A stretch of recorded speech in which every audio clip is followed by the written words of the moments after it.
Fred nods in time to the music, some electronic rubbish Ash has put on. Out of the corner of his eye, he notices a flash of silver. He flicks glitter from a crease in his wrist. His daughter's fairy party this morning only went for 3 hours, but it felt like 10.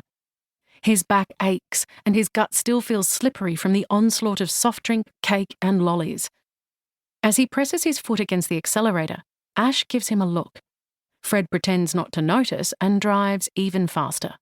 It's all right for Ash. He doesn't spend every 5 seconds at home getting jumped on or yelled at. Ash just goes for beers, watches TV, and does whatever he likes. Fred enjoys driving the bus now more than ever. It feels like freedom, and he's going to damn well enjoy it.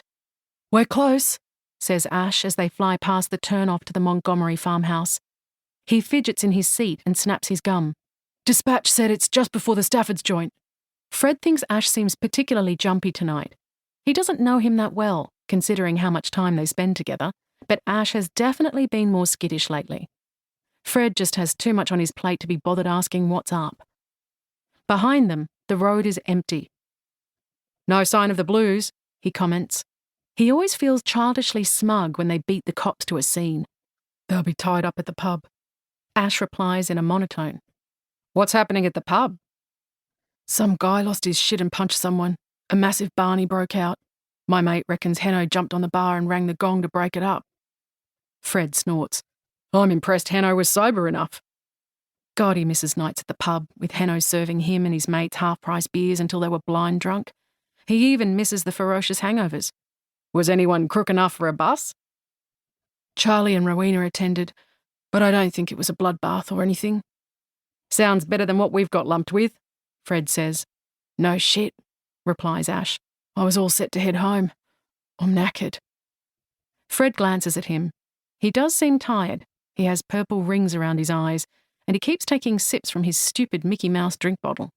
"Same," Fred says. "Let's wrap this up as quick as we can."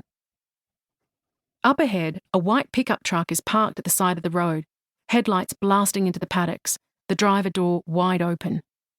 An overweight man in jeans and a flannel shirt walks into the light, waving like he's air traffic control. Ash thinks he recognises him from around town.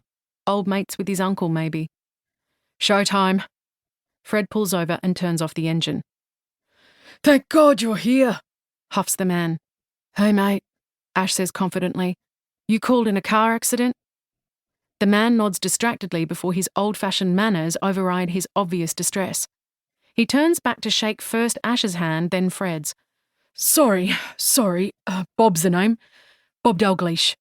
I'm a bit shook up. She's over there." He points beyond the vehicles. Ash makes out a faint glint of metal several metres from the road. "She hit the tree. I saw it happen. I was coming along behind her, but there was nothing I could do. Too far away. It's not good. Not good at all. I didn't want to move her and make it worse." "Thanks, Bob," Fred says calmly. "We'll take it from here, but I'm sure the cops will want to chat, so just wait in your truck, okay?" "Sure, yep." Bob wipes his large nostrils. "I have girls myself. Just makes you think, doesn't it?" "Got a jacket, Bob?" Fred asks. The man nods. "Might be a good idea to put it on. We'll be back with you in a tick." Fred grabs the portable stretcher while Ash shoulders the triage bag. A cluster of cows watches from behind a wire fence as they navigate roadside shrubs and tall grass before reaching the mangled mess of an old Subaru. There's no music, no ticking engine, no crying. No signs of life. Ash doesn't break stride, but his heart executes the hollow thump it always does just before he reaches a crash scene. Despite his extensive training, there's a split second of disbelief that he has to deal with whatever horrible thing the universe has served up, a moment where he expects a grown-up to push him out of the way and step in. He's only been a paramedic for 3 years, but he's seen a lot during that time. Heart attacks, strokes, accidents, suicides, 2 murders. Although farm accidents score first place for the most gruesome, it's the invisible injuries he finds the most stressful, the damage he can't see, the things he might miss, especially when his thoughts are all over the shop. When they reach the car, Ash's vision blurs. He forces himself to focus. Get it together. Concentrate. The bonnet has disappeared into the trunk of an ancient...